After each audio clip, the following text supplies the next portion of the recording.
There's a debate that's been running through music education for centuries. Do you focus and train technique first and let the art emerge when you have the skill?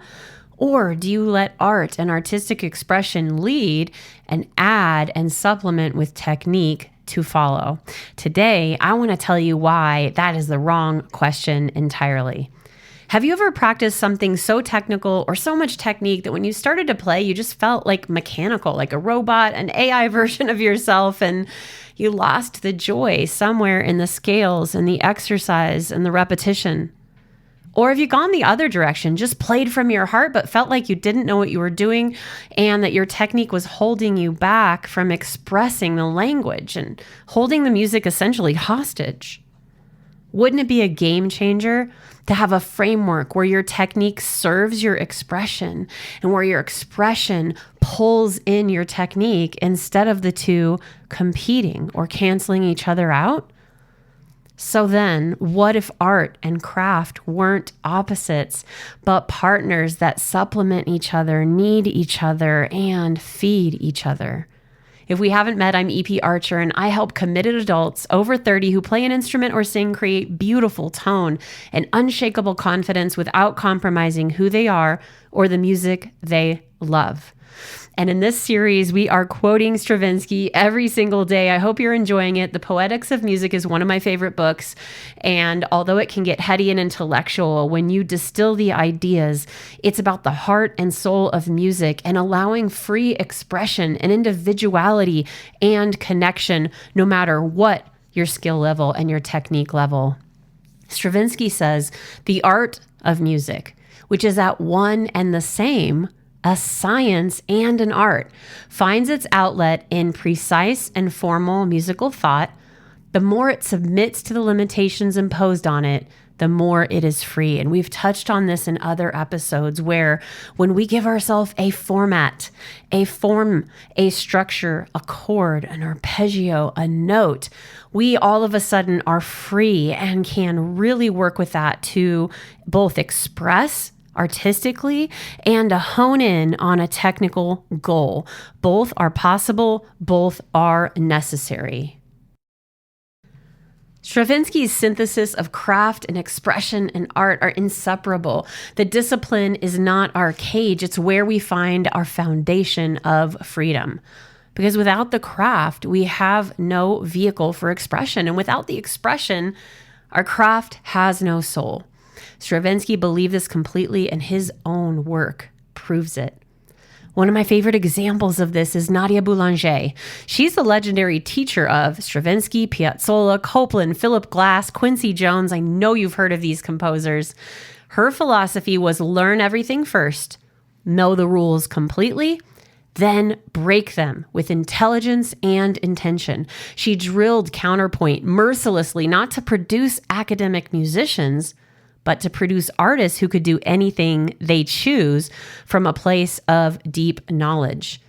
And that's my experience. When I got my degrees in classical violin and in jazz performance and pedagogy, that was exactly my aim, not to be an institutionalized classical musician, but that if I could play the world's hardest music and the world's oldest tradition, and if I could compose and improvise within these traditions that had been born out of a language that was understood by people, I could communicate anything through music. And it was more about the journey of being able to speak and express and communicate and find my musical voice than it was about following the rules. And of course, you have to do that to learn some things, but you get to unhear these rules and you get to reapply them and reverse them and make variations. And when your practice looks like something fun and something exploratory rather than just a step-by-step routine, that's when it's going to start opening up for you. So we talk about two approaches, and I love to talk about teaching music to adults because that's what I'm really passionate about. But I'm going to talk a little bit about something that's kind of a bonus in the way that we teach music to kids so that you can apply it to your adult learning. The two camps are the conservatory model and the music as our natural expression model. So in the conservatory, technique comes first, and then our artistry will emerge within the container of that technique, of those rules, of that institution that we are taught. Now, when you think about teaching kids that way, there's no way to help them have a success early on or get a quick win if we're waiting for that technique, right? And they get bored or they get frustrated. And so people like Orff and Kodai and Suzuki created approaches that felt more like a natural language, where you're expressing first and later you learn what you're expressing. You're playing some notes and later you learn what note that actually is. And so I would challenge you as an adult to do a little of both. You can hold all of those spaces in your brain, right? And part of you is learning the theory and being able to understand what you're doing, because when we give the brain scientific information and mathematical measurement, we're able to recreate with more accuracy, and then we have more success. When we have more success, we get excited. But when we're not able to express, and when we don't practice, let's say, playing by ear, or being able to just enjoy what we're doing, or to hear something, now you may not be able to write out that rhythm that I just vocalized, but if you slowed it down,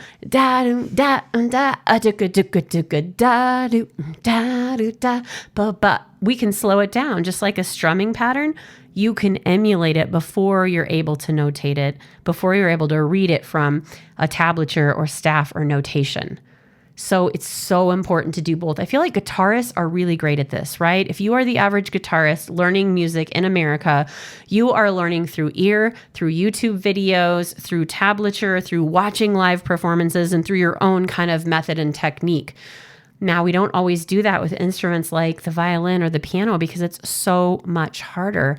But what if you made a commitment to learn something by ear, or to take something you're working with and focus on the expression rather than the execution, to focus on the feeling rather than just the technical requirement? Julie Lyonn Lieberman's bridge is somatic technique because it connects both of these. It connects the art and the craft through your physiology. And what better way to connect things than through your body? That's how we ingrain them. That's why when we're talking about motion, tiny motions are harder to remember than bigger motions because they sink into the body.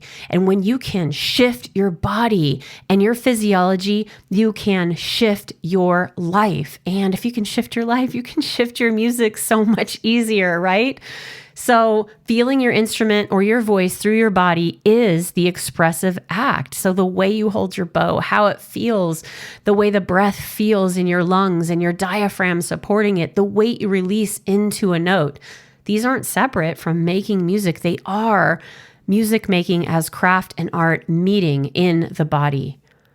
And Kenny Werner's payoff is that when technique is truly internalized, truly in the body, our conscious mind is freed.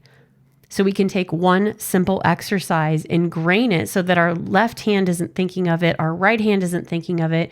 They are in sync, and then we start to express, and then we start to feel. Craft becomes invisible, and our music comes through in flow state, not from our effort in that moment, but from our preparation. So when you are doing something repetitive, when you are getting your muscle memory, when you are doing technical things, make this promise to yourself. On the other side of this is releasing. On the other side of this is letting go. On the other side of this is my artistry. And I encourage you to practice things like that at a slower tempo. And I always say, when you're playing something super slow, pretend that is how it was written. If it's a really fast passage and you're practicing it slow, make it a ballad. Make every note juicy and every note connected, and sing. And as you gradually speed it up, change that tempo of expression in your mind so you don't miss out on the best part. Adults, you have taste, you have love, you know what to do, you know what moves you, and you have something to say musically, emotionally, and authentically through your instrument. The craft is learning how to say it clearly, learning to replicate that sound that you have in your head. That's more motivational and more meaningful. That way you can continue that relationship with your instrument and not give it up. And it's going to be more technique than any kiddo trying to do scales, I'll tell you that much. Craft without art is just mechanics, and art without craft is frustrated and hits a dead end.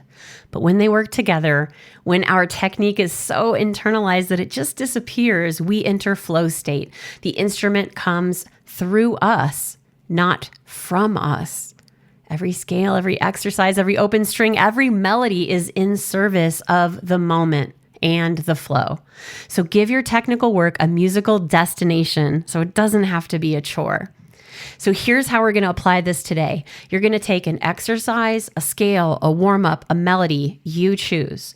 What we're going to do is we are going to practice that craft, focused, precise, diagnostic, scientific data.